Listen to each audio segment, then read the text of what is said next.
जय शिव शंकर शंभू। स्वागत है आपका आपके चैनल में परलोक और परमात्मा। आज मैं आपको एक कहानी सुनाने वाला हूँ और ये कहानी मेरा निजी अनुभव है, बिल्कुल सच है, मेरी आंखों देखी है। और मैं अभी साधना करके उठा ही था, कुछ देर मौन बैठा था। अंदर से मुझे प्रेरणा आई, मेरी इच्छा हुई कि मैं आपको ये कहानी, ये निजी अनुभव सुनाऊँ।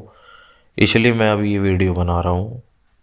एक एक बात जो भी मैं इस कहानी में बता रहा हूँ वो साक्षात मेरे सामने हुई है। उन लोगों के लिए तो ये कहानी बहुत ज़रूरी है जिन्हें लगता है कि भगवान होते भी हैं या नहीं, भगवान कृपा करते भी हैं या नहीं, जिनका भक्ति की तरफ रुझान नहीं है, जो प्रभु का स्मरण नहीं करते। उनका ये सोचना स्वाभाविक है कि भगवान होते भी हैं या नहीं, किसने भगवान को देखा है। लेकिन जो नए साधक हैं या जो भक्त भी हैं, जो मेरे चैनल से जुड़े सब्सक्राइबर हैं, अगर आप इस चैनल से जुड़े हैं तो निसंदेह आपके अंदर भक्ति है, भक्ति का बीज है, आपका रुझान है भक्ति की तरफ। इसलिए ही आप इस चैनल से जुड़े हैं, क्योंकि यहाँ भक्ति और साधना से अलावा और कोई चर्चा होती नहीं है। और ये बिल्कुल सच्ची घटना है, ये एक हनुमान भक्त की घटना है, मेरे सामने की है। एक हनुमान भक्त जिस पर तंत्र क्रिया हुई और किस प्रकार हनुमान जी ने ही उसे बचाया। देखिए, अभी जिस प्रकार आप मूवीज़ में, सीरियल में देखते हैं कि प्रभु साक्षात सामने खड़े हो गए, हाथ उठाया, दिव्य ज्योति प्रकाश निकला और आप ठीक हो गए। देखिए, ऐसा रियल ज़िंदगी में तो होता नहीं। तो मैं अब आपको सुनाता हूँ कि रियल ज़िंदगी में, असल ज़िंदगी में किस प्रकार प्रभु कृपा करते हैं अपने भक्तों पर, किस प्रकार उन्हें बचाते हैं। पानीपत में रहने वाले विकास जी बचपन से ही हनुमान जी के अनन्य भक्त थे। उनकी जेब में हमेशा हनुमान चालीसा रहती थी। एक हनुमान चालीसा जो पॉकेट वाली आती है, वो हमेशा उसे अपनी जेब में रखते थे। उनका मानना ऐसा था कि जब तक चालीसा साथ है तब तक कोई शक्ति, बुरी शक्ति उनको कुछ नहीं बिगाड़ सकती। देखिए, किसी किसी का झुकाव बचपन से ही प्रभु की तरफ हो जाता है, ये प्रारब्ध के कर्मों पर निर्भर करता है। किसी किसी का देरी से होता है, और जिसकी तरफ आपका झुकाव होता है वही आपके इष्ट बन जाते हैं। तो विकास जी को बचपन से ही हनुमान जी की कृपा प्राप्त थी। उन्हें हनुमान जी ही बचपन से बहुत पसंद थे। समय बीता, विकास जी बड़े हुए, उनका विवाह हो गया, बच्चे भी हो गए, और वो नौकरी करते थे तो अब नौकरी से भी रिटायर हो चुके थे। जीवन सामान्य चल रहा था और बहुत सुखमय चल रहा था। हनुमान जी की कृपा से उन्हें एक दिव्य दूत भी प्राप्त था। अब कोई व्यक्ति बचपन से ही हनुमान जी की साधना कर रहा है, हनुमान चालीसा पढ़ रहा है, पूजा पाठ कर रहा है पूरे भाव के साथ, तो बुढ़ापे तक आते आते इतना तो प्रभु प्रदान कर ही सकते हैं कि उन्हें कुछ कृपा प्रदान हो जाए। उनके पास एक दिव्य दूत भी था हनुमान जी का, जो अत्यंत सौम्य स्वभाव का था और हमेशा उन्हें भक्ति के लिए प्रेरित करता था। विकास जी थोड़ी बहुत सेवा भाव भी करते थे। जो भी पीड़ित लोग उनके पास आते थे उन्हें झाड़ा भी लगा दिया करते थे, पर कभी धन या दिखावे के लिए नहीं करते थे, केवल करुणा और सेवा के भाव से करते थे। लेकिन समय के साथ जब वृद्धावस्था बढ़ी तो अब वो ठीक से पूजा पाठ नहीं कर पा रहे थे, पूजा के लिए बैठ नहीं पा रहे थे। तो काफ़ी समय हो गया था कि अब पूजा पाठ नहीं हो रही थी। उनके बच्चे नौकरी में लग चुके थे, परिवार समृद्ध होता जा रहा था क्योंकि अब बच्चे भी कमा रहे थे। और यही कलयुग का सत्य है। देखिए कि जब आप सुखी और संपन्न होते हैं तो सबसे पहले आपके अपने ही सगी संबंधियों के मन में ईर्ष्या उत्पन्न हो जाती है। बाहर वालों को आपसे क्या मतलब, जो आपको जानते ही नहीं वो आपसे जलन या ईर्ष्या क्यों करेंगे। ये हमेशा आपके करीबी ही होते हैं जो जलन या ईर्ष्या महसूस करते हैं। ऐसा ही हुआ। विकास जी के बड़े भाई के परिवार के साथ हुआ, जो गरीब और शराब और जुए और गलत संगतों में डूबा हुआ था। विकास जी का जो बड़े भाई थे, उनका परिवार गरीब था और शराब जुआ इन्हीं गलत संगतों में वो उलझे हुए थे। किराए के मकान में रहते थे।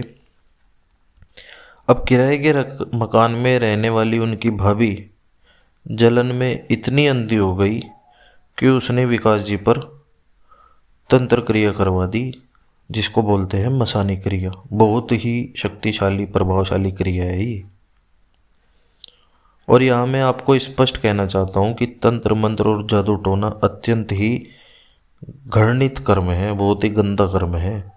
गरुड़ पुराण में ऐसे लोगों के लिए भयानक दंड बताए गए हैं कि आपकी रूह कांप जाएगी सुनकर भी। और प्रभु यहाँ पृथ्वीलोक पर भी नहीं छोड़ते ऐसे लोगों को। चलिए आगे मैं कहानी सुनाता हूँ, आप सब सुनते जाएंगे तो समझते जाएंगे। धीरे धीरे विकास जी की तबीयत बिगड़ने लगी। वे जो भी खाते या पीते थे सब उल्टी होकर बाहर आ जाता था। शुरू में सबने सोचा कि कोई सामान्य बीमारी है, उल्टी तो लग जाती है। बीमारी समझकर सबने टाल दी बात। लेकिन समय के साथ हालत बहुत बिगड़ती चली गई। अब उल्टी उन्हें क्यों लग रही थी? क्योंकि तंत्र क्रिया से जो कलेजा होता है उनका, मसानी क्रिया में तंत्र क्रिया से उनका कलेजा बांध दिया था। अब वो रिपोर्ट में तो आएगा नहीं। अब हालत इतनी बिगड़ गई थी कि शायद ही दिल्ली का कोई ऐसा अस्पताल बचा हो जहां उन्हें भर्ती नहीं किया गया होगा। अब रिपोर्ट में कुछ आता नहीं था। रिपोर्ट आती थी लेकिन कुछ भी पकड़ में नहीं आता था। 7-8 महीनों में उनका वजन 80 किलो से 40 किलो रह गया था। अब ये देखिए, ये हनुमान जी की ही कृपा है कि कोई व्यक्ति 7-8 महीने बिना खाए पिए रह पा रहा है। पानी की एक बूंद भी उनके मुंह में नहीं जा रही थी, वो भी वापस आ जाती थी। घर में अब तनाव बढ़ गया था। जब आपके घर में किसी भी व्यक्ति पर कोई तंत्र क्रिया की जाती है तो वो धीरे धीरे पूरे परिवार पर कब्जा कर लेती है और हर एक व्यक्ति पर उसका प्रभाव होता है। घर में तनाव बढ़ गया। बच्चे भी अब रो रो कर टूट गए थे। 7-8 महीनों से पिताजी बीमार हैं, सारा धन खर्च होता जा रहा है। आजकल आप जानते ही हैं अस्पतालों का खर्चा क्या है। अगर आप 3 दिन भी किसी प्राइवेट हॉस्पिटल में रुक जाए तो आप ये समझ लीजिए कि 2-2.5 लाख रुपए आपके कहीं नहीं गए, बहुत ही आसानी से इतने का बिल बन जाता है। तो विकास जी तो ऐसा कोई हॉस्पिटल नहीं था दिल्ली का जिसमें भर्ती ना हुए हों। बच्चे अब रो रो कर टूट गए थे क्योंकि वे चाहकर भी अपने पिता के लिए कुछ नहीं कर पा रहे थे। तब किसी ने कहा कि जब डॉक्टर कुछ नहीं ढूंढ पा रहे, रिपोर्ट में कुछ नहीं आ रहा, तो तुम ये क्यों नहीं सोचते कि कहीं कोई ऊपरी बाधा ना हो या कोई और चक्कर ना हो। जो इनकी अवस्था है उसके बाद भी अगर कोई डॉक्टर कुछ नहीं ढूंढ पा रहा है रिपोर्ट में, तो इसका मतलब कुछ ऊपरी बाधा भी हो सकती है। जहाँ जहाँ बताया गया बच्चे गए। कई भक्तों ने तो तस्वीर देखकर कहा कि 2 स्त्रियों ने मसानी क्रिया करवाई है। लेकिन इनकी हनुमान भक्ति और उनके साथ मौजूद जो दिव्य दूत है उसके कारण अब तक उनके प्राण बचे हुए हैं। अब कुछ लोग यहाँ ये भी सोच रहे होंगे कि जब हनुमान जी का कोई इतना बड़ा भक्त है कि जिस पर हनुमान जी का दूत भी है, तो उस पर क्रिया हो कैसे सकती है। देखिए, जो प्रभु हमें कृपा प्रदान करते हैं या जो दूत भी प्रदान होता है उसका बल भी आपकी की गई साधना ऊर्जा से ही बढ़ता है, आपके तप से ही बढ़ता है। अब काफ़ी समय से विकास जी पूजा पाठ नहीं कर रहे थे। हनुमान चालीसा या कोई भी अपना जो भी पाठ था वो नहीं करते थे। और जो क्रिया होती है, जो तंत्र क्रिया कर रहा है, ये उस तांत्रिक पर भी निर्भर करता है कि वो कितना तप करता है और कितना शक्तिशाली है और कितनी शक्तिशाली क्रिया उसने की है। पर कहीं ना कहीं आप ये देखिए कि हनुमान जी की तो कृपा है कि 7-8 महीनों से कोई व्यक्ति बिना खाए पिए बेड पर एक मृत अवस्था में पड़ा है, फिर भी जीवित है। जिन भी भक्तों को उनके बारे में पूछा गया, वो भक्त भी हैरान थे जो चौकी लगाते थे जहाँ भी बच्चे गए। अपने पिता की पीड़ा को लेकर तो चौकी वाले भी हैरान थे कि ये व्यक्ति अभी तक जीवित कैसे है इस क्रिया के बाद। इतनी बड़ी क्रिया के बाद। पर जो उनके साथ मौजूद दिव्य दूत था, उसके कारण ही अब तक उनके प्राण बचे हुए थे। फिर किसी ने करनाल के एक महान अनुभक्त के हनुमान भक्त के बारे में बताया बच्चों को। बच्चों ने एक पल की भी देरी नहीं की और रात के 10 बजे का समय था और वो वहाँ पहुँच गए। जैसे ही भक्त के सामने बैठे, दोनों बच्चे फूट फूट कर रोने लगे अपने पिता के लिए, और भगत को कहा कि हमारे पिताजी को बचा लीजिए। अब जो चौकी पर हनुमान भक्त बैठा था, वो मुस्कुराया और बोला कि डरने की कोई बात नहीं है, तुम्हारे पिताजी ठीक हो जाएंगे। उन्होंने एक नई पानी की बोतल मंगवाई, जो बिस्लेरी की बोतल आती है, उन्होंने वो एक पानी की नई बोतल मंगवाई। उसमें उन्होंने लौंग डाली, कुछ भभूति डाली और कुछ मंत्र पढ़कर फूके और कहा कि इसे दवा की तरह ही समझो और दवा की तरह ही पिलाना। रात को जाते ही बच्चों ने उस बोतल में से एक ढक्कन अपने पिताजी को पिला दिया। गुरुजी ने यही बताया था कि एक एक ढक्कन करके दिन में कई कई बार पिलाओगे तो तुम्हारे पिताजी खाना और पीना थोड़ा थोड़ा शुरू कर देंगे और धीरे धीरे स्थिति बदल जाएगी। तो ऐसा पहली बार हुआ कि जब उनको बोतल में से जल पिलाया गया, रात में पिलाया गया, और जब सुबह हुई फिर पिलाया गया, और सुबह को जब उन्हें पानी पीने के लिए, नॉर्मल पानी पीने के लिए दिया गया उसके बाद, तो वो पानी बाहर नहीं आया। अभी तक एक बूंद पानी भी जो मुंह में जा रहा था वो बाहर आ जा रहा था उल्टी के रूप में, लेकिन इस बार पानी बाहर नहीं आया। बच्चों के अंदर हौसला आया। फिर उनको हल्की जो पतली खिचड़ी होती है वो खिलाई गई और वो भी बाहर नहीं आई। ये था हनुमान जी का पहला चमत्कार।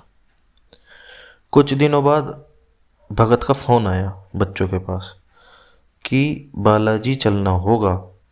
बच्चों ने कहा कि पिताजी तो बैठ भी नहीं सकते, 80 किलो वजन था, 40 किलो रह गया। पिताजी तो पूरा दिन लेटे रहते हैं, न कुछ बोलते हैं, अभी तो स्थिति है ही नहीं ऐसी कि हम उन्हें बालाजी ले जाएं।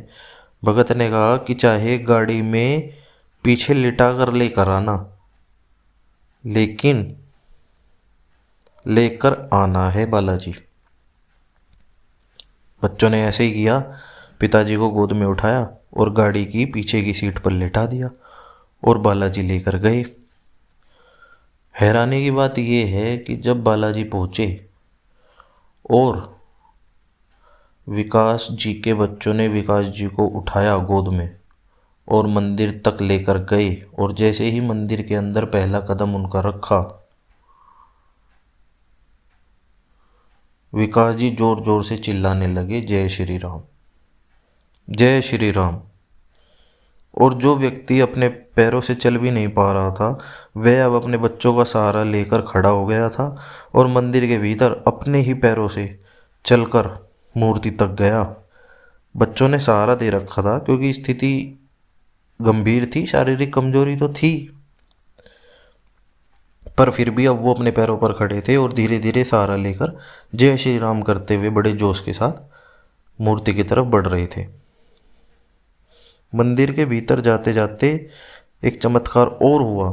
उनका दिव्य दूत उन्हें फिर से दिखने लगा और उनके दिव्य दूत ने ही मंदिर के अंदर ही उस मसानी क्रिया का पूरी तरह नाश कर दिया, उस क्रिया को नष्ट कर दिया। विकास जी मुस्कुराए, दंडवत होकर हनुमान जी को प्रणाम करा। जब वापस आए तो विकास जी गाड़ी में लेट कर नहीं आए, अब विकास जी गाड़ी में बैठे थे। शरीर में कमजोरी तो थी, शारीरिक कमजोरी तो थी, लेकिन अब एक अटूट विश्वास था कि शायद अब सब ठीक हो जाएगा, प्रभु कृपा ज़रूर करेंगे। देखिए, जब आप बालाजी जाते हैं और आप पर कोई संकट होता है तो जो भी भगत आपके साथ होते हैं वो आपको नियम देते हैं, आपको नियम करने पड़ते हैं। 11 दिन, 21 दिन या 41 दिन की आपको अखंड ज्योत हनुमान जी की लगानी होती है। तो भगत ने नियम दिया 21 दिन अखंड ज्योत लगाने का। अब विकास जी तो इस स्थिति में नहीं थे कि वो व्रत कर पाएँ 21 दिन, क्योंकि उसमें बहुत नियम होते हैं। अखंड ज्योत लगी होती है और आपको ज्योत के पास ही आपको सोना होता है, ज़मीन पर सोना होता है, और पूरे दिन में एक ही बार रात को आपको भोजन मिलता है जो लहसुन प्याज के बिना बनाया जाता है।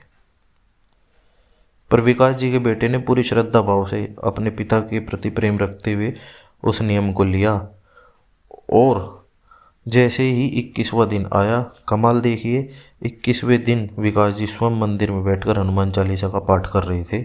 ऐसी स्थिति अब हो चुकी थी।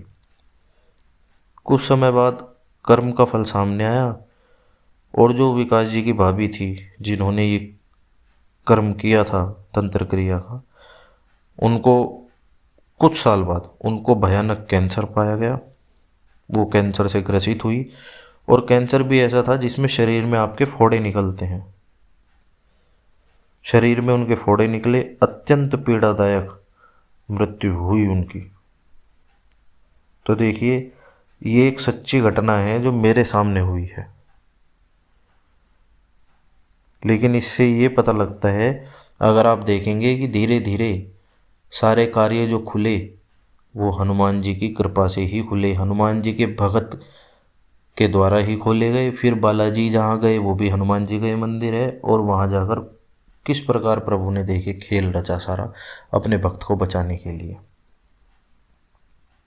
प्रभु ने किसी तरह पहले एक अपने भक्त से मिलवाया जिसने ऐसी स्थिति पैदा कर दी कि अब विकास जी मंदिर तक जाने लायक हो गए थे, और मंदिर तक जाते ही प्रभु ने अपनी कृपा पूर्ण रूप से दिखा दी और उन्हें ठीक कर दिया। इसलिए यदि आप कभी भी किसी भी संकट में हो तो पूरे विश्वास से बस एक बार पुकार दीजिए अपने इष्ट का नाम, वे ज़रूर आप पर कृपा करेंगे। और मैं फिर कहता हूँ, भक्ति में लग जाओ, जितनी जल्दी हो सके करने लग जाओ। भजन करो, जाप करो, अपने प्रभु के प्रति व्याकुल रहो, तड़पो, सब कुछ मंगलमय हो जाएगा। धीरे धीरे सब कुछ मंगलमय हो जाएगा। जय शिव शंकर शंभू।